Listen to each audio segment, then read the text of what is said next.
La Comuna Internacional. Desde Madrid, el análisis semanal de Jorge Fonseca.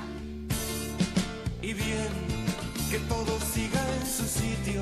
Ya llegando a Madrid, para analizar un título, para escuchar el desarrollo de un título de Jorge Fonseca que dice Argentina y el dilema del prisionero, les vamos a crear un poco más de suspenso y vamos a escuchar el tema que eligió Jorge Fonseca para introducir, el tema musical que eligió Jorge Fonseca en Madrid para desarrollar su propuesta. Escuchamos brevemente un trozo musical muy lindo.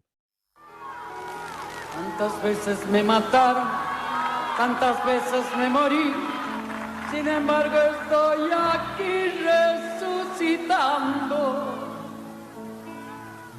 Gracias doy a la desgracia y a la mano con puñal, porque me mató tan mal y seguí cantando al sol como la cigarra, después de un año bajo la tierra, igual que sobreviviente que vuelve de la guerra.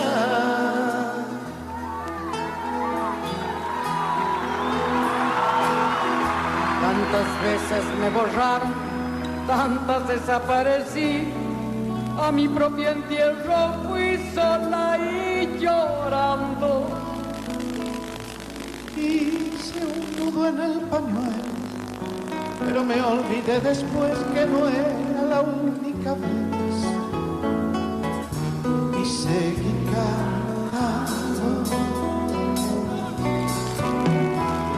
cantando al sol como la cigarra, después de un año bajo la tierra. Y así, con esta música de Mercedes Sosa, León Gieco, Víctor Heredia, como La Cigarra, que nos acompañó allá cuando era la salida de la dictadura militar, recibimos y damos la bienvenida a Jorge Fonseca. Hola Jorge, ¿cómo te va? Buen día.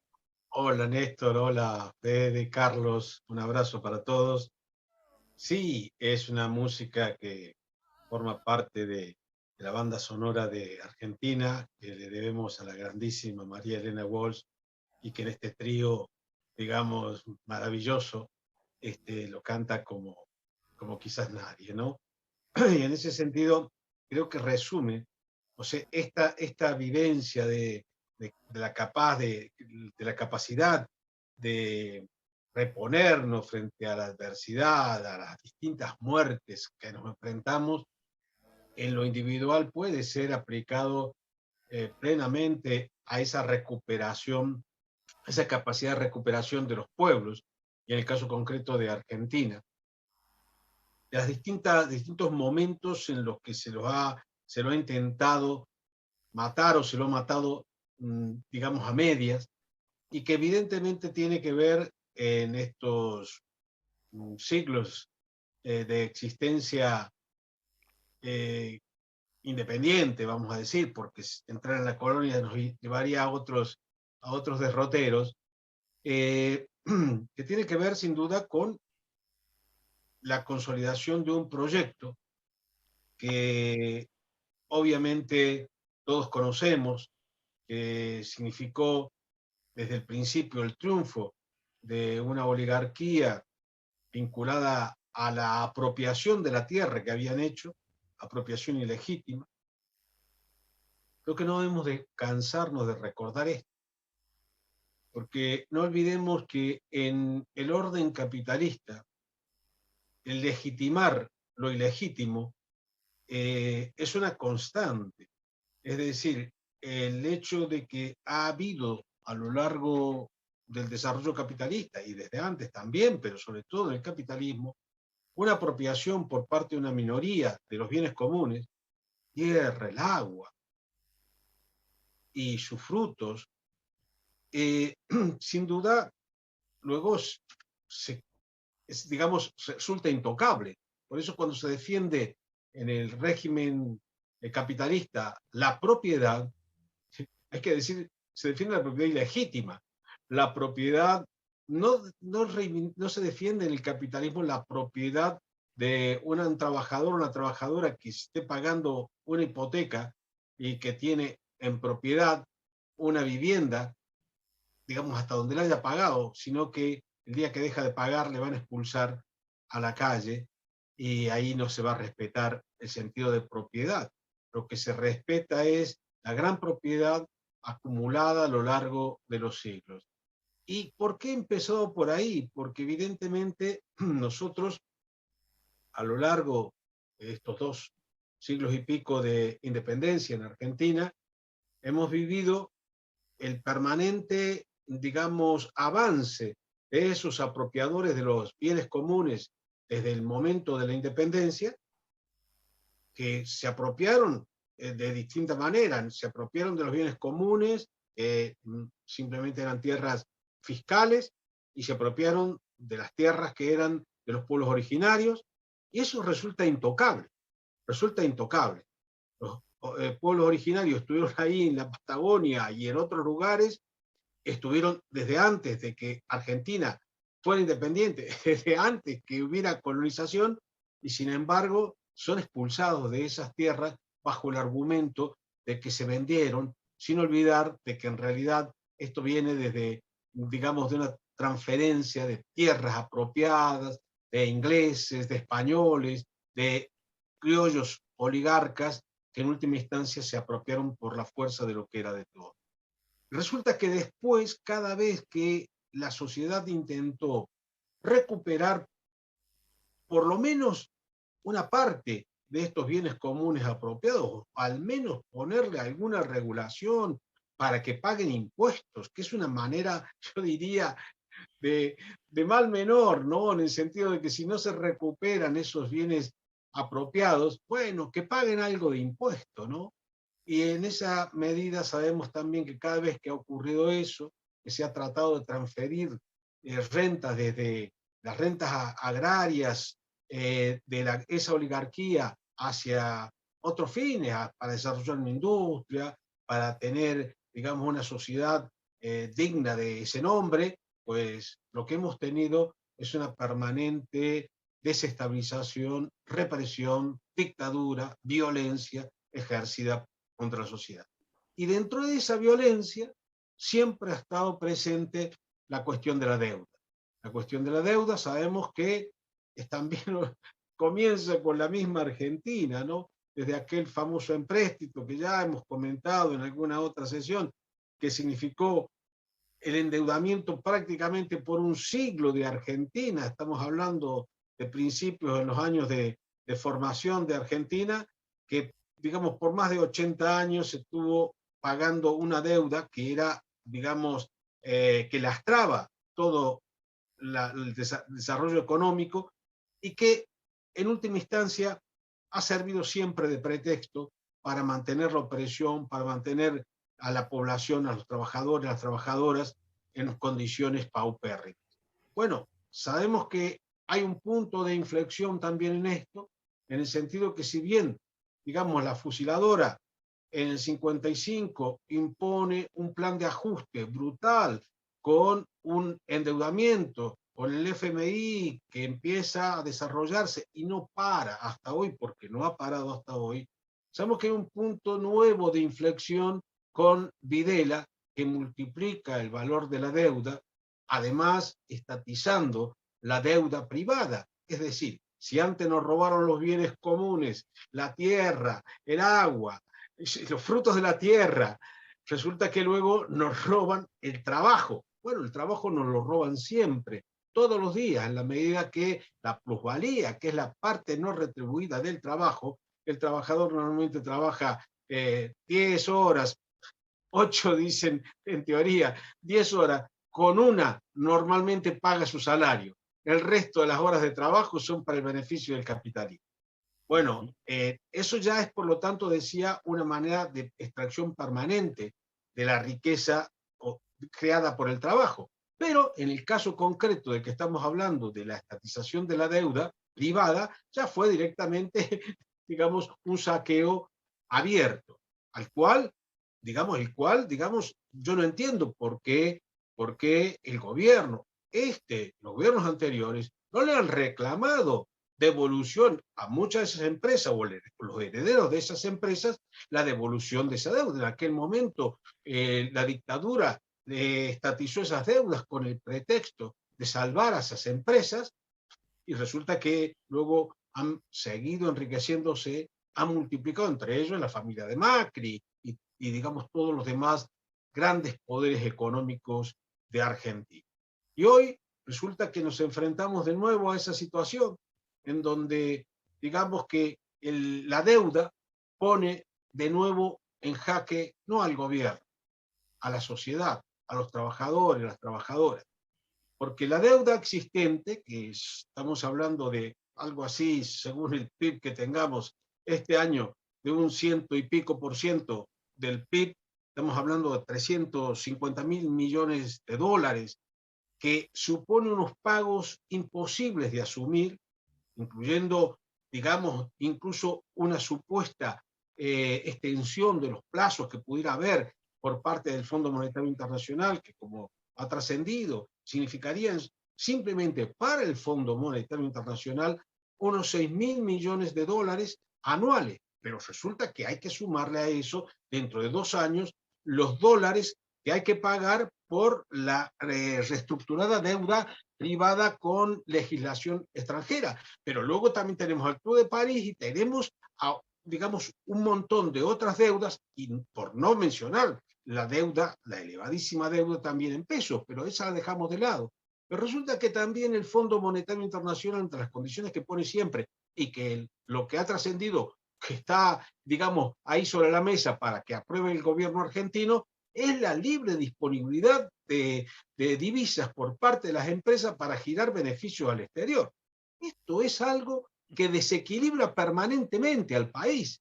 Sería absolutamente imposible para Argentina generar suficiente, porque haciendo un cálculo grueso de lo que le significaría en promedio de pago a Argentina, digamos, esta suma de deudas, estamos hablando de en torno a unos 15.000 millones de dólares anuales. Resulta que el superávit argentino, el superávit comercial argentino, anda, depende de los años, en un promedio de 10.000 millones cuando las cosas van razonablemente bien. Hablamos de un promedio.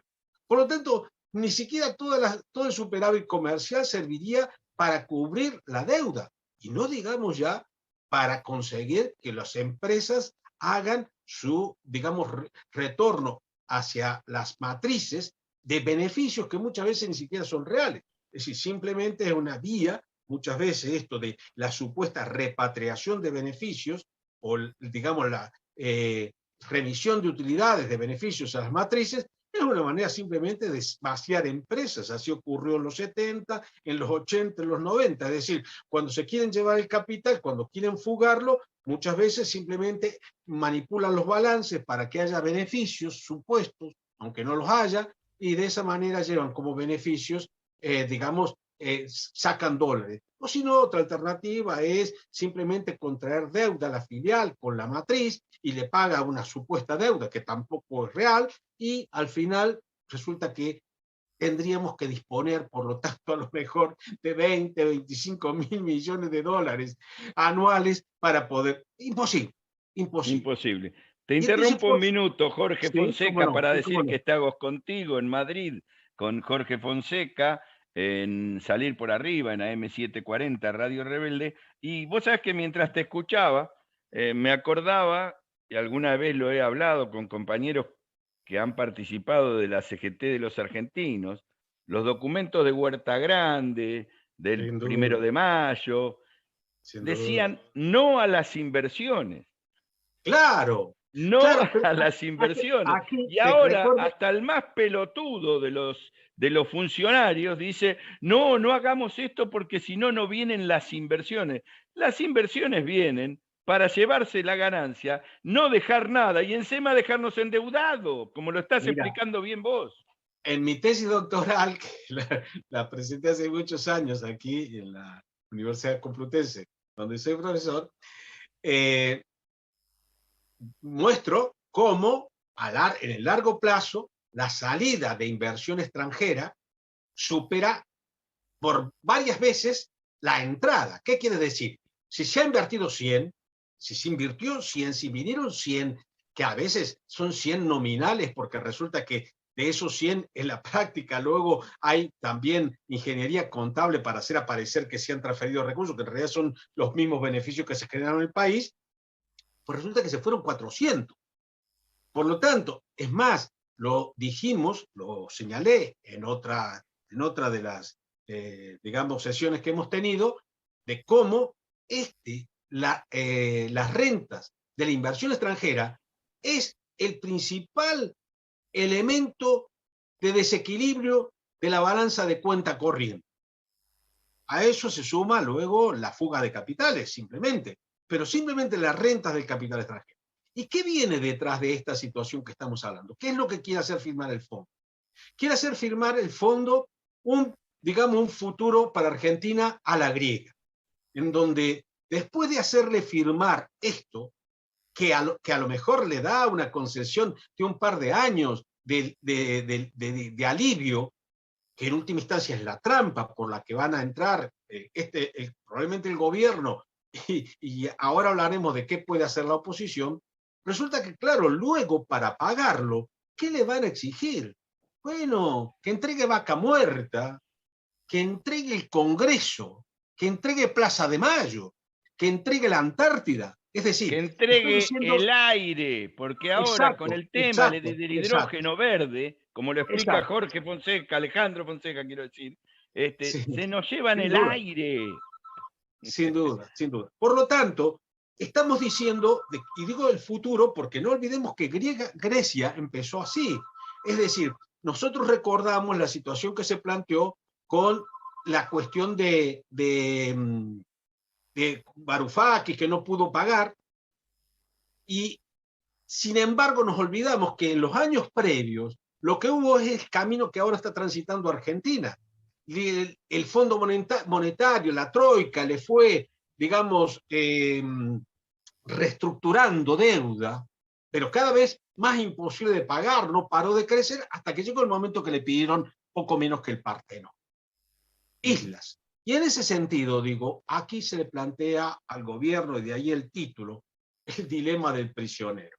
El dilema del prisionero es una de las teorías de la denominada teoría de juegos, en la que supuestamente, digamos, el análisis es qué pasa cuando, digamos, el policía, en este caso podemos pensar en el Fondo Monetario Internacional, pero el policía detiene a dos personas que supuestamente han cometido alguna infracción o algún delito conjuntamente, y entonces les presiona, como hacen habitualmente la policía, les presiona para que, digamos, entregue al compañero y diga que la culpa la tiene el otro, haya o no haya delito. Y evidentemente, digamos, esto, porque claro, si no te vamos a empapelar a vos y que vos te vas a comer todo el garrón y resulta que vas a pagar un montón de años de cárcel. Pero si condena, de hecho es lo que ocurre, sabemos, está aplicando la justicia en Argentina, ¿no? La justicia argentina, al que delata le dejan libre, aunque luego no puede aportar prueba, y no vamos a entrar en ese análisis ahora, ¿no?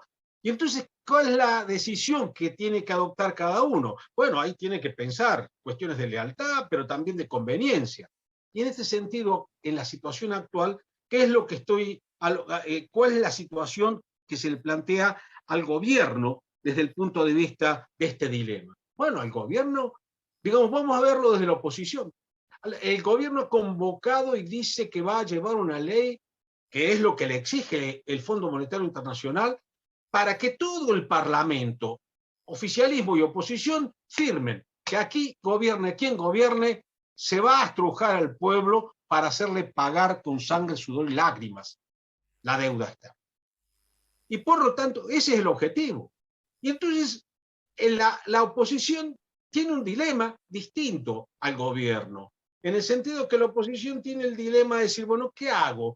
Coopero, en el sentido, coopero con el gobierno, pero coopero sobre todo con el Fondo Monetario Internacional y, digamos, firmo. Bueno, quizás tiene alguna le puede perjudicar un poco, pero al fin y al cabo, ellos dicen, si vamos a gobernar nosotros dentro de 2 años, bueno, no nos viene mal tener ya la cuestión resuelta. Perdóname, pero ya lo dice Macri eso. Sí, Macri dice, esta es la transición hacia nuestro gobierno.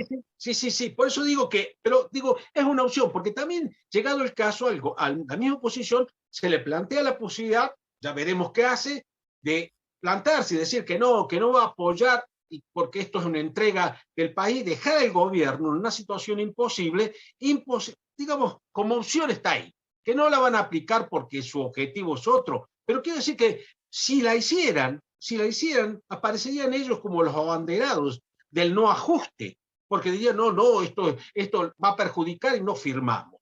Bueno, obviamente quedarían mal frente al fondo, pero luego lo arreglarían cuando gobernasen, si esto fuese así, a cambio de destruir el país. En cambio, el gobierno tiene un dilema mucho más complicado, porque el gobierno tiene el dilema de que tiene que buscar el arreglo con el fondo y el apoyo de la derecha, desde su posición de arreglar con el fondo a cualquier precio, o bien plantarse frente al fondo, escuchar a la gente y pensar de que lo que no puede hacer es lo mismo que ha hecho Macri, lo mismo que ha hecho la derecha, y condenar a las argentinas, a los argentinos, a décadas de pobreza, de hambre y de evidente, digamos, desestabilización política, porque eso inevitablemente va a ocurrir. De ahí que decía que el gobierno, en este dilema de prisioneros, en este caso, digamos, los dos agentes que tienen que tomar decisiones tienen una distinta situación. El gobierno tiene la opción clara de decir no, de plantarse, de denunciar ante los organismos internacionales al gobierno anterior, a sus representantes y al Fondo Monetario Internacional, exigir una auditoría e incluso de plantearse la posibilidad de un default selectivo. En 2020 hubo un default selectivo, en el sentido que al final no se le pagó temporalmente a los acreedores privados, pero se siguió pagando al Fondo Monetario Internacional. Bueno, ahora se podría hacer al revés. Y entonces, una situación en la cual Argentina siga pagando a los acreedores con los que ha reestructurado la privada, pero se niegue a hacerlo con el Fondo Monetario Internacional, y mientras tanto haga una política que realmente es la que debió hacer estos 2 años, cuando además tenía mayoría en el Senado, de transformación de Argentina para que deje de ser un país bananero, sojero, que es peor todavía que bananero, que deje de ser un país sojero y que sea un país con inclusión desde el punto de vista de los trabajadores. Eso de inclusión a través de ayudas, vale, para una emergencia, pero la verdadera inclusión viene por la redistribución de la riqueza, por la redistribución de la propiedad, porque la situación social sea de que todo el mundo tenga trabajo, que tenga las posibilidades de acceso incluso a propiedad, como he dicho antes, y a partir de allí, evidentemente, seguramente va a tener el apoyo de todo el país para enfrentarse a esta situación. La otra opción nos lleva directamente a la destrucción como sociedad. Y de ahí que decía que esto es un dilema que evidentemente tiene distintas opciones para unos y otros, la oposición y el gobierno, pero el gobierno tiene una que yo creo que le ha señalado claramente el pueblo, que de alguna manera ahora, por un lado, se ha seguido absteniendo una parte, pero hay otra parte que ha creído que la rectificación que hizo parcial desde las PASO hasta ahora realmente podían abrir una posibilidad de otro camino al que había estado aplicando hasta ahora. Veremos qué es lo que hace, porque evidentemente todo esto está muy abierto y veremos qué es lo que ocurre en las próximas semanas y meses. Pero yo creo que por nuestra parte tendremos que militar esta cuestión y conseguir hacer que el gobierno entre en una dinámica distinta a la que ha llevado hasta ahora, que es simplemente pagar la deuda, aunque sea con alguna, digamos, mejora respecto a la situación que existía. Muy bien, Jorge Fonseca desde Madrid, te agradecemos y te cuento además que mañana hay una movilización del Día del Militante donde se ha convocado al todo el Frente de Todos, que si después termina con una negociación como la que se plantea, Me hace acordar mucho más a lo de Grecia, porque hubo un referéndum que rechazó el acuerdo del gobierno con la Troika, y sin embargo, cuando con ese plebiscito, ese referéndum a favor que tenía el gobierno, fue y claudicó frente a la Troika, a Merkel, al Fondo Monetario y a todo lo demás. Ahí la movilización es muy importante, lo sé. Nos tenemos que ir, Jorge. Será hasta la semana que viene. Muy Chau, bien. chau. Hasta la semana que viene. Un abrazo a todos.